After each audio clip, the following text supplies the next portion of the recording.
All right, so we're about to put the drive on this 86 Sundancer. This is an Alpha 1, I do believe. In my previous video, I talked about, I did the shift cable, and I did a slight adjustment on the barrel up there. It looks like it's perfect. Here is neutral on the shifter. You see right there. That's about neutral. And I know because I can spin the prop, and you're not supposed to spin. There it is right there. So that's neutral. And right under there, you can see,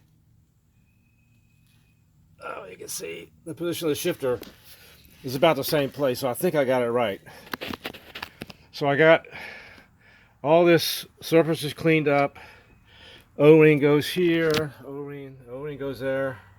Gasket goes inside there. So all this is cleaned up. I greased these Zerk fittings in the U-joints.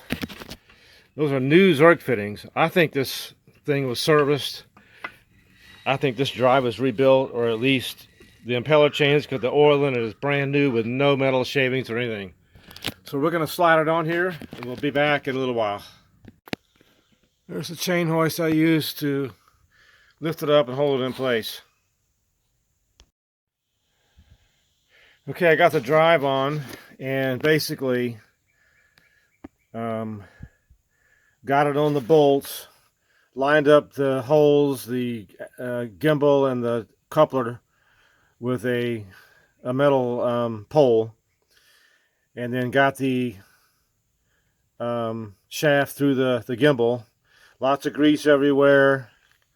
Make sure you put your gaskets on the bell housing side. When you put your gaskets on, you have an O-ring over here that goes here. Make sure you put plenty of silicone marine sealant. I use, once I got it on here, and that last inch that doesn't want to go, I put this strap tie down on it to help hold it in place. And then check to make sure the splines were in the coupler, and they were. It just wouldn't go in all the way. And then I took a 4x4, a 3-foot piece of 4x4, and hit it here, and it went right in. It went right in.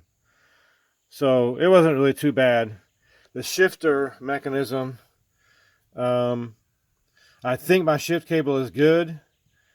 I may have to adjust it. I won't know that until I actually get it in the water. I do not want to put it in gear unless it's in the water.